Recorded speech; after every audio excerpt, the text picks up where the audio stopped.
Alright, welcome back to the kitchen table. Just got done doing the disassembly and review on the chemo.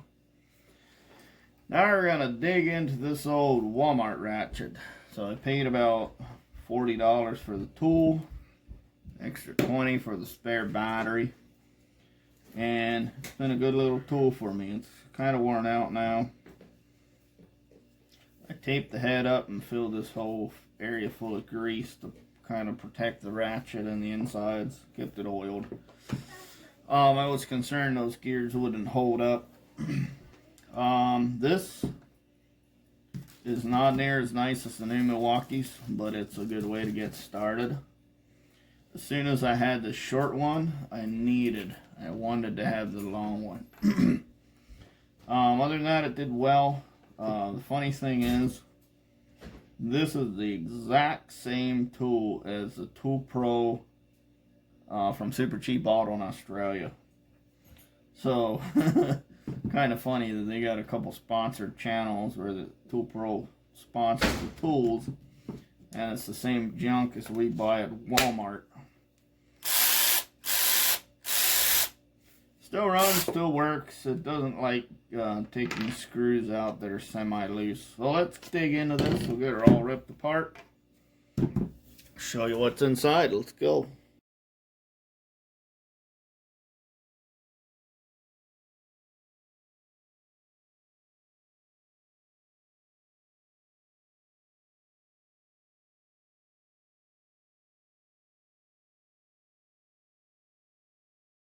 Alright, we got our part.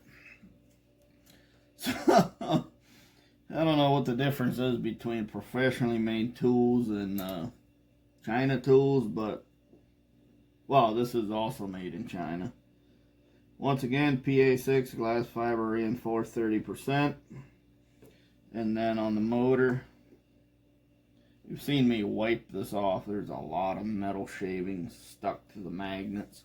So, just another brush type permanent magnet motor.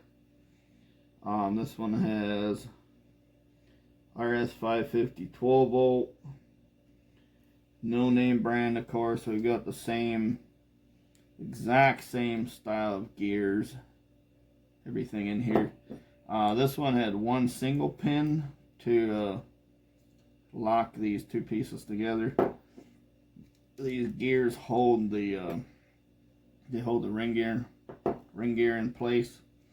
And then on the switch, there's a couple markings here for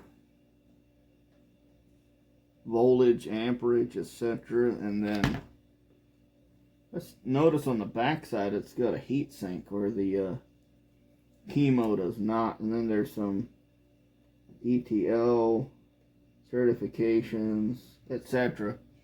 No dust bellows. I don't think that one had either. And then the board for the battery percentage, that's fixed. That's fixed in there with some screws. So this has been a pretty stout little tool. One of these screws was actually loose, so it's not a lot of deflection. I've tried to, not go reefing on it too hard, but it's been pretty good. It'll do ratchet things, outside of the cordless function, and good. I've been happy with it. I haven't broken it or anything. It's taken the amount of abuse that I've needed to give it to do the work that I had to do, so what more could you ask?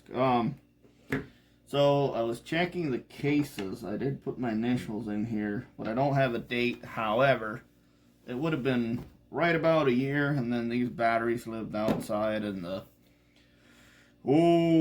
minus 10 Fahrenheit. So we had a very cold winter. So these guys were very cold this winter, and they're maybe getting weak. I think this motor's full of a lot of dirt. It's kind of getting a little weak as well. So we'll fix this guy back on here, drop that pin in, get this rotation right. I think we're going down. Set all this stuff in here, and then give it a test. Oh yeah, this is supposed to be turned down like that. So that's about it. Let's put the bits together. There's some of the stuff. It's lived on the welding table, so that's where that came from. Put this guy back together again, and I'll talk some more about it. Well, guys, that's it.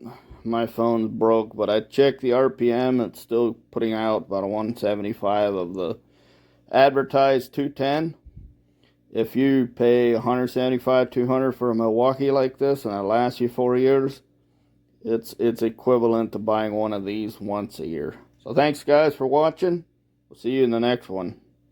Okay, I had to have a quick gander at these Walmart 2.5 amp hour batteries for the 12-volt ratchet HT charge, and this is what's inside. They're rated what they say. They're KAN battery.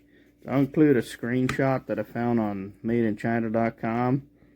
A little bit more background on these. I haven't been able to find the manufacturer directly, so unfortunately, that's all I could find out about these. PA6 glass fiber reinforced 30% housings. That's it, guys. See you.